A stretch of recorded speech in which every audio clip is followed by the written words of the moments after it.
Deus abençoe a vida de todos, em nome do Senhor Jesus. Mais cedo, nós gravamos um vídeo a falar de uma palavra que achei importante voltar a trazer essa palavra, essa meditação para todos vocês. Porque cuida daquilo que é mais importante, aquilo que temos de mais importante na nossa vida, que é a nossa alma, a salvação da nossa alma. O Senhor Jesus, ele veio ao mundo para cuidar da nossa alma. E nós podemos entender que Deus, ele deu o seu próprio filho, ele sacrificou o seu próprio filho. Para que ele sacrificou o seu filho? Ele sacrificou o seu filho pela nossa alma, pela salvação do mundo, da humanidade. Aí nós podemos entender o valor que a nossa alma tem para Deus. É importante, é muito importante que você que me ouve, preste atenção. Ou seja, dê mais valor à sua alma até do que o seu próprio corpo. O seu corpo, o corpo que você tem, um dia ele vai desaparecer. Essa carne que nós cuidamos muito, um dia ela vai desaparecer, ela vai voltar para o pó, como a palavra de Deus, ela diz. Mas a nossa alma, aquilo que nós temos de mais importante, ela não morre. Ela viverá para sempre. Ela estará para sempre. Ou seja, nós escolheremos o destino da nossa alma. Eu não tenho como escolher o destino da sua alma. Você não tem como escolher o destino da minha alma. É responsabilidade de cada pessoa. É responsabilidade individual cuidar da alma. Porque a alma, ela te pertence. E você tem esse poder de escolher para onde a sua alma viverá eternamente. Então, eu estou aqui para falar disso para você. Para meditar mais uma vez, com mais cuidado, com mais tempo, para que você entenda, para que você não corra esse risco, esse perigo de você perder a salvação da sua alma. Eu aconselho você a pegar a sua Bíblia e abrir no livro de Lucas, no capítulo 18. E no versículo 18 nós vamos meditar juntos nessa palavra. Eu vou ler com você que me ouve, que me assiste nesse momento, com cada detalhe. Vamos mergulhar juntos nessa palavra. Diz assim: e perguntou-lhe Jesus. Ou seja, e perguntou-lhe um certo príncipe, dizendo: bom mestre, que hei de fazer para herdar a vida eterna? Jesus lhe respondeu: por que me chamas bom? Aí nós podemos entender que esse jovem rico, ele tinha vontade de querer conhecer mais a Deus. Ele tinha vontade de querer ter esse lugar nos céus. Tanto é que ele chamou o Senhor Jesus de bom mestre. Ele não chamaria ele de bom mestre se ele não soubesse exatamente quem era o Senhor Jesus. Mas veja só a resposta do Senhor Jesus. Por que me chamas de bom? Ninguém há bom, senão um, que é Deus. Sabes os mandamentos? Não adulterarás, não matarás, não furtarás, não dirás falso testemunho, honra teu pai, a tua mãe. Aí você pode entender, meu amigo, minha amiga, que o Senhor Jesus, ele foi e buscou os 10 mandamentos que estão escritos lá no livro de Êxodos. Quando Moisés ele subiu no monte e ele trouxe as tábuas dos 10 mandamentos, o Senhor Jesus trouxe os mandamentos para aquele jovem. E aquele jovem disse assim: todas essas coisas tenho observado desde a minha mocidade. Ele respondeu ao Senhor Jesus que ele tem tido cuidado com o quê? Exatamente com o quê? Com o adultério. Ele sempre teve cuidado em não matar, em não furtar, em não dar um falso testemunho, e ele sempre orou o seu pai e a sua mãe. Aí você pode entender que ele já tinha qualidades de um cristão.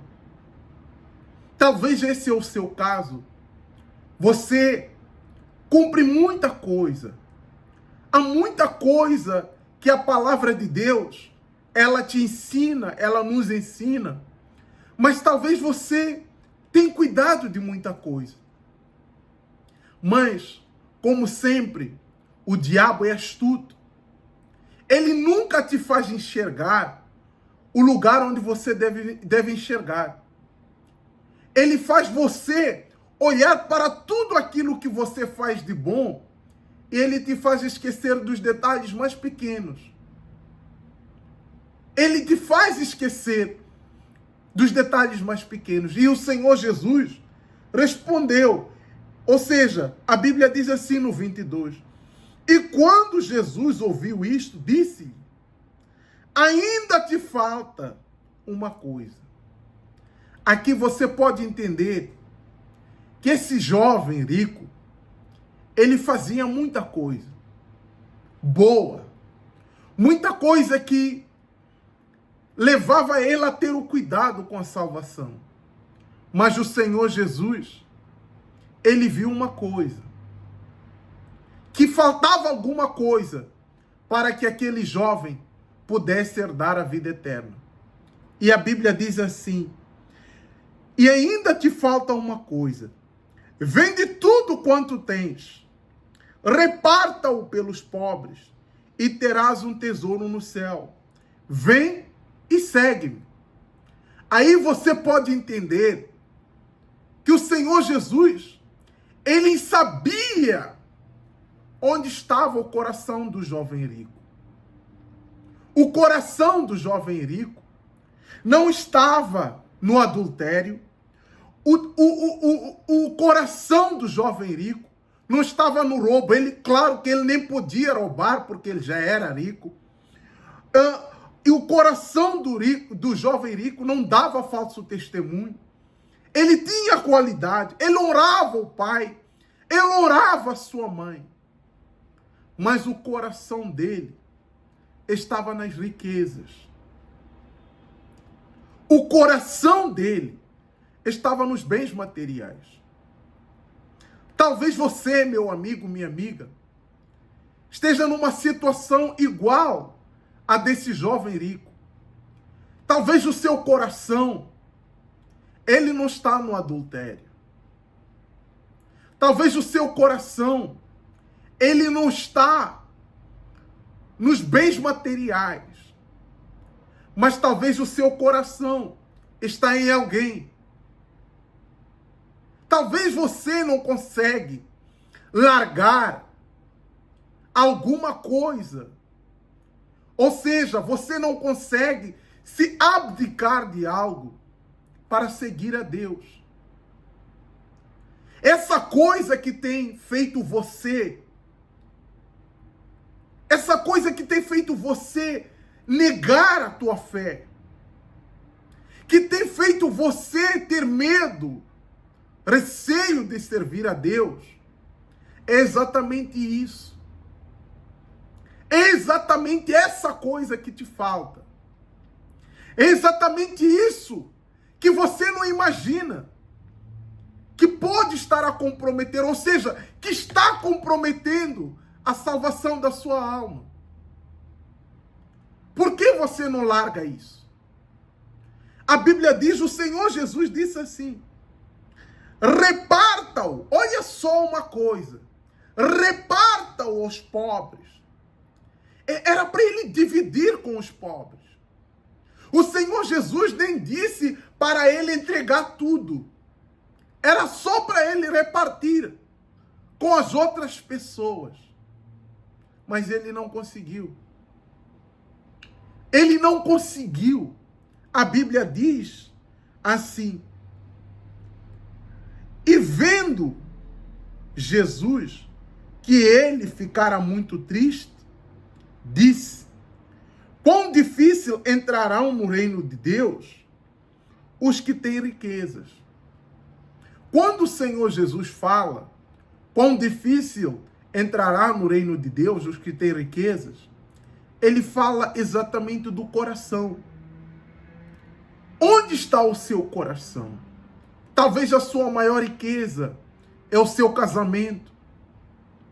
Talvez a sua maior riqueza é o seu filho, é o seu marido, é a sua esposa, é o seu pai, é a sua mãe.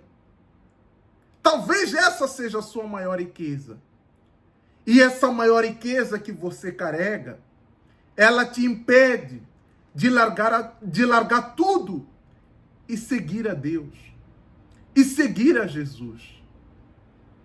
E eu estou aqui para te alertar. Cuidado. Cuidado. Porque aquilo que você acha que é certo aos teus olhos pode estar a comprometer o que você tem de mais precioso.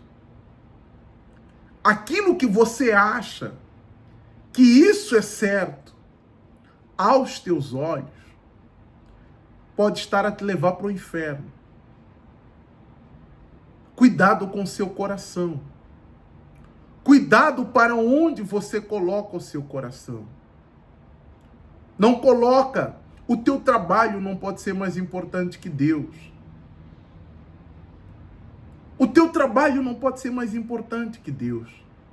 Talvez hoje, domingo, você nem se deu tempo de ir à casa de Deus. Talvez por causa de alguma coisa. Essa coisa, ela é a maior riqueza que você tem. Porque se fosse a maior riqueza estar na casa de Deus, você teria largado isso e teria ido até a casa de Deus. Então, cuidado, meu amigo, minha amiga. Eu vim aqui para te alertar. Eu vim aqui para dizer, tira o seu coração disso, ou dessa pessoa, ou desse emprego. Não estou aqui a falar que trabalhar é mal, que amar as pessoas é mal. Não. Mas nada deve estar acima de Deus. Nada nem ninguém tem que estar acima da sua fé. Essa palavra que eu tinha para trazer para você neste dia. E eu peço a Deus que Deus fale no seu coração. Aquilo que eu não pude falar aqui, eu creio que o Espírito Santo, ele está aí falando com você nesse exato momento. Que Deus te abençoe. Tenha um dia abençoado. Cuide da sua alma. Comece o mês de dezembro, que inicia amanhã, entregando a sua vida a Deus. Feche esse ano com a chave de ouro. Dê mais tempo para as coisas de Deus. Tire mais tempo para agradar a Deus. E você verá que Deus vai te honrar. E você terá um 2026 muito melhor do que o 2025. Deus abençoe a todos. Em nome do Senhor Jesus. Até a próxima oportunidade. Amém.